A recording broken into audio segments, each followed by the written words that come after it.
ને મિત્રો મજામાં.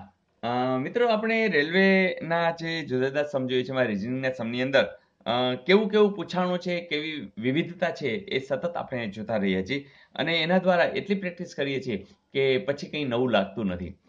જેમ કે અહીંયા એવું કહ્યું છે કે જો અંગ્રેજી વર્ણમાળામાં પ્રત્યેક અક્ષરને એકી સંખ્યા માનવામાં આવે, જેમ કે A બરાબર 1, B બરાબર 3, C બરાબર 5, તો BAD બરાબર કેટલા? મિત્રો સાવ સિમ્પલ, કારણ કે બહુ જવાનું નથી. બી એ અને ડી નું જ ગોતવાનું છે. તો એ બી સી ડી, બસ આગળ જવું જ નથી. 1, 3, 5, 7.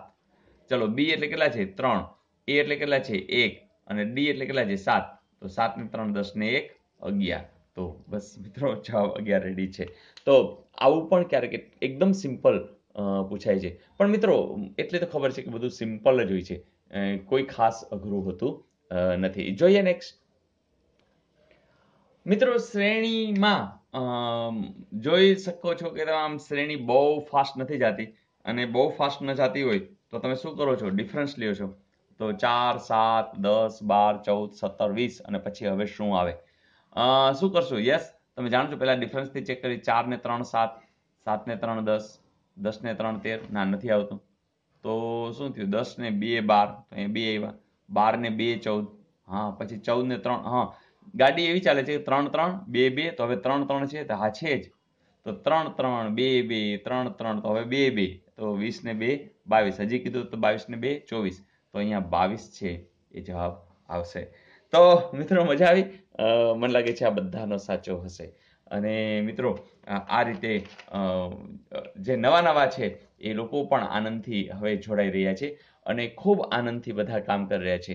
તો હવે આપણો પરિવાર મને લાગે છે 65 66 હજારને ઉપર પહોંચી ગયો છે. તો મારે 70,000 તો મને લાગે તમે ઝડપથી હમણાં પહોંચાડી દેશો.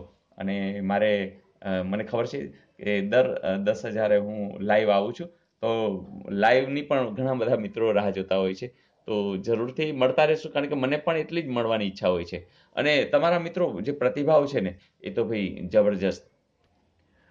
મિત્રો મિહિરભાઈ પટેલ લખી રહ્યા છે કે એને જે મજા આવેલી છે કે ખૂબ જ સરસ સાહેબ, તમે જે વિદ્યાર્થીઓને મદદ કરી રહ્યા છો તે સાહેબ એક મહાયજ્ઞ જેવું પુણ્ય મળશે.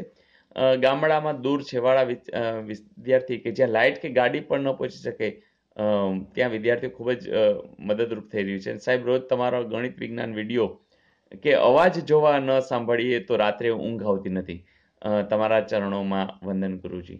તો મિત્રો મિહિરભાઈ, થેન્ક યુ. તમારો બધાનો પ્રેમ છે અને મને ખ્યાલ છે કે તમે લોકો ખૂબ આનંદપૂર્વક કામ કરી રહ્યા છો. મિત્રો તમારી લાગણી એમાંય ઘણા લોકો તો કાવ્ય પણ સરસ મજાનું સ્પેશિયલી આપણા માટે લખી રહ્યા છે. તો રમેશભાઈ છે એ એકદમ કવિ હૃદય છે અને એને ગણિત પ્રત્યે અતિ નફરત હતી, અતિ એટલે અતિ નફરત. અને એ જોડાઈ ગયા છે તો એનો રાજીપો વ્યક્ત કરે છે કે હવે તો દિલથી વાંચવું ગમે છે, આ નફટ ગણિત પણ સામે નમે છે. એટલે કેટલો બધો આમ એને એને આમ આક્રોશ થઈ ગયો હશે, કેટલો આમ એને ગુસ્સો હશે. તો શબ્દ પ્રયોગ એવો કર્યો છે. અને સૂરજ નથી ઉગતો, ઉગે નિત નવા શમણાઓ, ને કેમ છો ન સાંભળું તો માથું ભમે છે, ગણિતને કાપી વ્યાકરણથી વઘારી, તર્કના મસાલા થકી શું વાનગી બને છે, ભણતરના ભૂખ્યાને ચણતરના ચાહક, ભાવિ તારલા બહુ હોંશે જમે છે.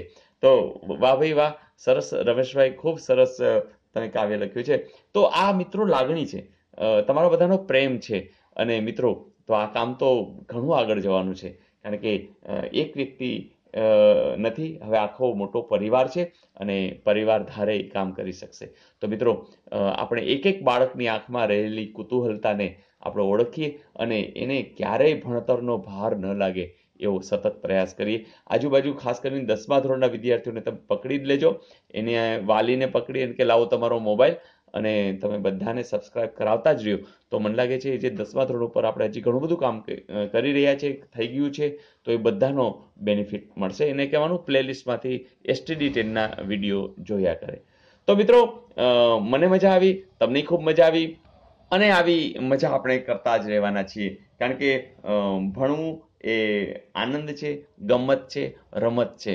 ક્યારેય ભાર ન રાખતા ભાર વિનાનું સાચા અર્થનું ભણતર આપણો પરિવાર ચીંધી રહ્યો છે, આનંદ કરી રહ્યા છે. હા, તમારી કોમેન્ટ્સ સતત મને મળતી રહે છે, હું બધાની વાંચું છું, પણ દરેકની જવાબ નથી આપી શકતો, તમને બધે ખ્યાલ છે, પણ તમારા કોમેન્ટ્સની હું રાહ જોતો હોઉં છું.